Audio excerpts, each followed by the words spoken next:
Bonjour, mesdames, mesdemoiselles, messieurs, Nabilaï Kamara, depuis Bruxelles, chers compatriotes guinéens. Très bien, alors j'ai donc ce thème d'information. Alors il y a fait deux éléments. Ce thème, le premier élément, il est question de l'assassinat de Toumba Diakité, c'est de l'actualité, chers compatriotes guinéens. Le deuxième élément, je persiste, je signe persiste sur la solution Bairi Mainasara, entre guillemets, Bairi Mainasara. Je vais expliquer tout ça dans ce direct, chers compatriotes guinéens. N'est-ce pas? Donc, deux éléments, qui sont de l'actualité d'ailleurs, n'est-ce pas? Très bien, chers compatriotes guinéens. J'espère que vous êtes là. Voilà. Alors, le premier élément, il est question de l'actualité de Toumba Diakité. Toumba Diakité, nous le connaissons très bien.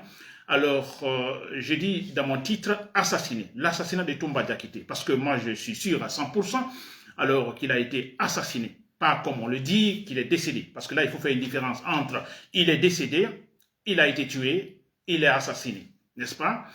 Très bien, cher commentaire. Donc, je dis bien, je persiste là-dessus, Toumba Diakité a été, en fait, assassiné, c'est-à-dire, donc, il y a une préméditation, n'est-ce pas? C'est tout à fait préparé, vous comprenez, préparé pour l'éliminer. Alors, décédé, c'est-à-dire quelqu'un qui meurt naturellement, ce n'est pas le cas, vous le savez, on a toujours eu en fait cette argumentation de la part de la junte militaire, vous comprenez, on invente des maladies, on a connu le cas de Célestin, on a connu le cas de Pivi, n'est-ce pas? Alors, et même comment on appelle ça, Sadiba Koulibaly. Ils inventent quelques situations de troubles psychologiques, je ne sais pas quoi d'autre, vous comprenez, et puis voilà, cela a causé le décès.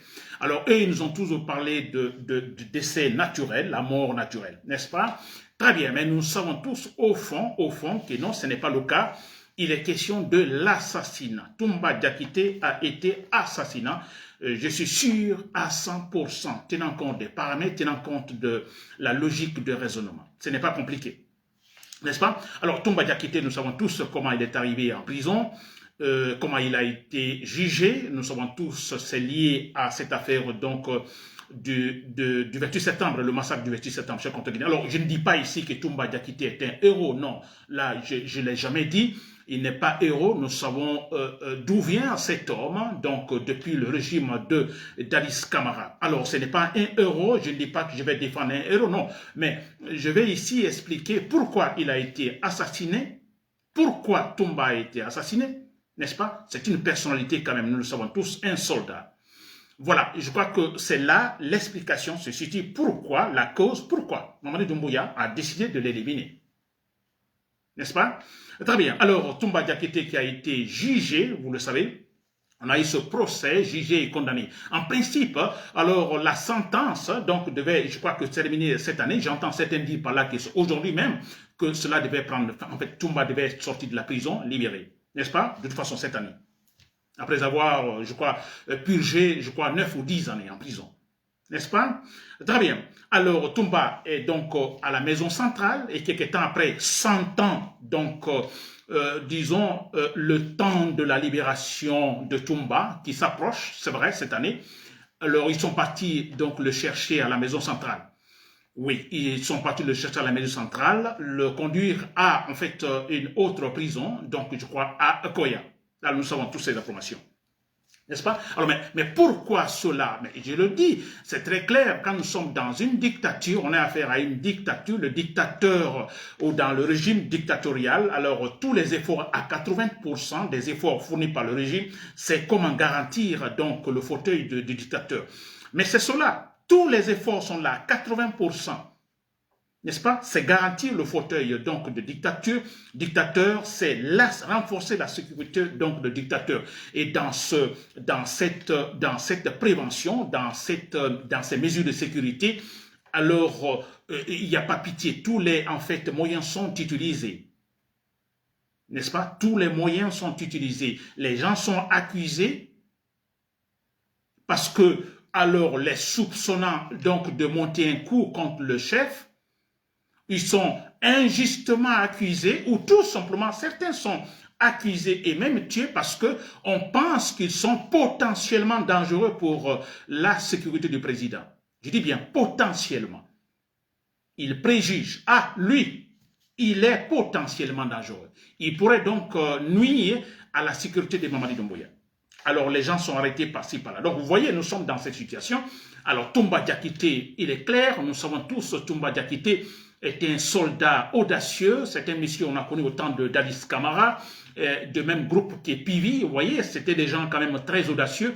Alors on s'est dit, mais Toumba Diakité libre, ça c'est le calcul très clair. Toumba Diakité libre, il est capable de tout. Ça c'est clair, c'est comme Pivi. Il faut les éliminer. Nous sommes dans la dictature. Ça, mais c'est élémentaire, c'est de ABC dans la dictature. Des gens comme ça, vous les éliminez. Ils sont potentiellement dangereux. Même s'ils n'ont aucun élément concret, aucun élément sur place, donc prouvant, pouvant les pousser à accuser ces individus ou ces personnes, mais ils se disent potentiellement, ils sont dangereux. N'est-ce pas? Voilà. Donc, il n'y a pas autre chose. Ne cherchons pas donc autre disons, cause concernant Toumba Diakité. Il a été assassiné parce qu'on se dit Toumba Diakité libre, c'est un danger. Mamadi Doumbouya qui n'a pas laissé les enfants, qui n'a pas laissé les femmes, qui a kidnappé les enfants, qui kidnappe les femmes, qui kidnappe même des personnes très âgées, comment voulez-vous qu'il pardonne Toumba Diakité, le soupçonnant comme un individu potentiellement dangereux, capable de le renverser ou de défier son pouvoir. Ça vous étonne, mais ça ne doit pas vous étonner, cher compatriotes guinéens. Mais ça, c'est clair. Ça ne doit pas étonner.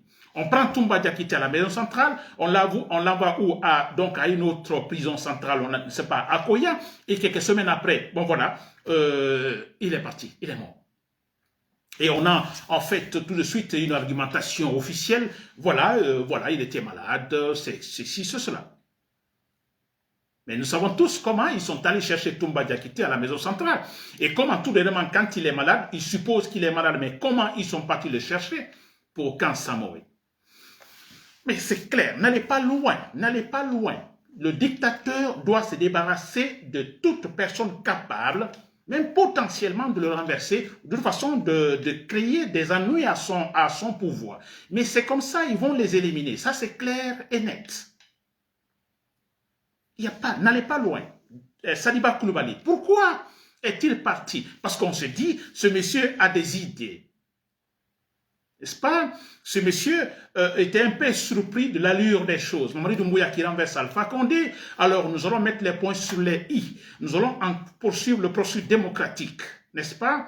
Alors la justice, la boussole pour tous les Guinéens. Saliba Koulibaly est resté sûrement dans, dans cette idée, dans cette structure d'idées. Et petit à petit, alors, il se surprend que ce n'est pas la voie suivie.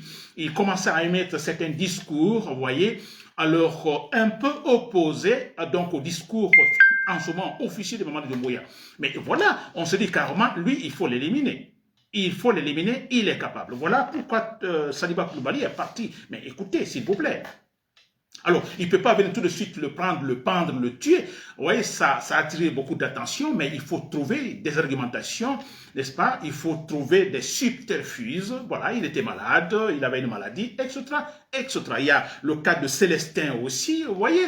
Et tout, c'est comme ça. Et maintenant, Toumba. Vous ne voyez pas des similitudes? Mais c'est clair. Regardez seulement, c'est des personnalités militaires quand même. N'est-ce pas? Très bien, chers compatriotes guinéens. Alors, moi, je suis très clair là-dessus. Je suis très clair là-dessus. Alors que les militaires qui sont là actuellement, qui supportent Mamadi Doumbouya, ils sont avertis quand même. Hein, ils sont avertis. Nous sommes dans la dictature. Le dictateur ne connaît pas l'amitié. Il ne connaît même pas la famille. Non, absolument rien. Tout ce qu'il connaît, c'est son pouvoir. Garantit son pouvoir. Il est là pour l'éternité, donc jusqu'à la fin de sa vie. Et pendant tout ce temps, il se battra donc corps et âme. C'est-à-dire en utilisant tous les moyens pour écarter effectivement les opposants ou tous ceux qui peuvent nuire à son pouvoir. Ça c'est clair. Mais ça vous étonne, ça ne doit pas vous étonner. Comment les partis politiques, les grands partis politiques guinéens ont été écartés? Ça vous étonne que Toumba soit écarté pareillement? Mais écoutez, c'est simple.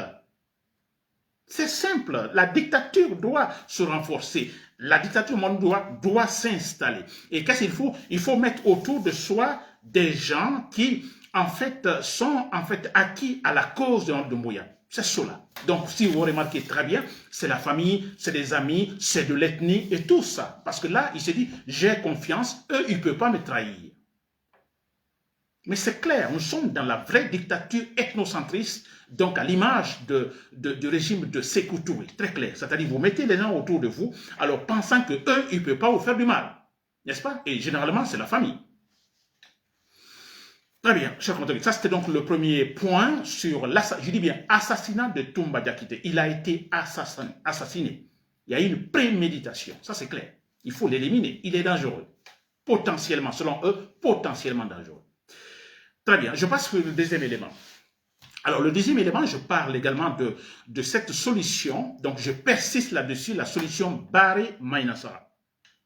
Alors, j'utilise toujours l'expression Barré-Maïnassara. Alors, c'est pour éviter des plaintes, parce qu'il y a souvent des plaintes quand j'utilise des mots crus, vous comprenez, je préfère donc utiliser l'expression Barré-Maïnassara. Barré-Maïnassara, ancien président nigérian qui a fait un coup d'état militaire au Niger. Alors, il n'était pas très aimable. Il a commencé, comme Mamadou Doumbouya, effectivement a commencé en Guinée, en écartant des officiers par-ci et par-là. Finalement, voilà, il s'est créé beaucoup d'ennemis, Barré-Maïnassara au Niger, il s'est créé beaucoup d'ennemis parmi les militaires. Et comment il a été éliminé? Éliminé, alors, presque à bout portant par un garde du corps. N'est-ce pas? Alors, de là, l'expression Barré-Maïnassara.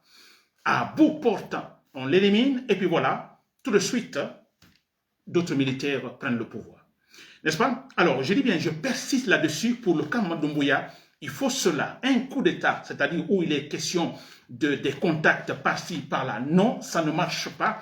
Il faut passer à la méthode Barré-Maïnassara. Vous vous rappelez, il n'y a pas très longtemps qu'un jeune Guinéen qui s'est jeté sur Mamadi Doumbouya, sur l'autoroute, vous voyez, Fidel Castro. Il s'est jeté sur le véhicule de Mamadou Doumbouya. Il est arrivé jusqu'à le prendre, à toucher Mamadou Doumbouya, donc pendant que toute la garde était là. N'est-ce pas? Alors, pour vous dire, chers patrons, vous qui m'écoutez, alors je ne dirais pas seulement maintenant les militaires, les civils, vous êtes capables de le faire, nous pouvons tous le faire. Parce que, je dis bien, Mamadou Doumbouya est en danger, c'est un criminel, c'est un monstre, s'il vous plaît. Un individu, un Guinéen qui se permet aujourd'hui, n'est-ce pas, de pousser les Guinéens dans la dictature au XXIe siècle. Nous sommes au XXIe siècle, s'il vous plaît. Nous sommes entourés dans la sous-région par les pays qui sont sur la voie du processus démocratique. Et ce monsieur veut nous jeter dans un régime de dictature datant des années 50-60, s'il vous plaît. C'est inacceptable. On ne peut pas avoir pitié. On ne peut pas avoir pitié. Il faut qu'il soit éliminé. C'est un dictateur, nous met en retard, parce que lui, en fait, il est là pour assouvir ses besoins personnels. Il est là jusqu'à la fin de sa vie, il va partir, nous restons dans le chaos, mais ça c'est clair et net. C'est le chaos total. Chers soldats patriotes, je dis bien, méthode à la Barré-Maïnassara, où il est question de surgir, ne sais pas d'où, et l'éliminer. Le jeune Guinéen qui s'est jeté sur le véhicule de Doumbouya, c'est un exemple. Imaginez que ce monsieur avait un pistolet, avait une grenade, on ne sait pas quoi d'autre, mais écoutez, c'est parti Mamadou Doumbouya, on ne parlerait plus de lui, n'est-ce pas? Lui et toute la garde qui était là. C'est facile, s'il vous plaît. D'ailleurs, à la Barré-Maïnassara, vous n'avez pas besoin de vous mettre à 1 mètre, à 2, 3, 5 mètres, n'est-ce pas? Mettez-vous quelque part un peu plus loin, n'est-ce pas? Et puis vous agissez. Et plus osé serait aussi face à lui, donc un garde du corps, n'est-ce pas, qu'il élimine, s'il vous plaît, pour sauver la Guinée, sauver le processus démocratique guinéen. Dites ce que vous voulez, il n'y a pas d'autre solution. Solution politique, il n'y en a pas. En Guinée, absolument non. Voyez comment Mamadou se comporte. Il s'est entouré par qui? Par des amis, par des parents. Et tout ça, on a vu sa sœur à Kanka. Comment ça se passe? Un royaume. Donc, aucune solution politique n'est possible actuellement. Absolument non avec Mamadou Doumbouya. Il ne compte que sur le Kalachnikov, compte sur les armes. Les armes, la force brutale, tout simplement, comme dans la jungle. Et que faut-il faire, s'il vous plaît? Il faut passer par la méthode aussi brutale, c'est-à-dire à la Barré-Maïnassara, s'il vous plaît.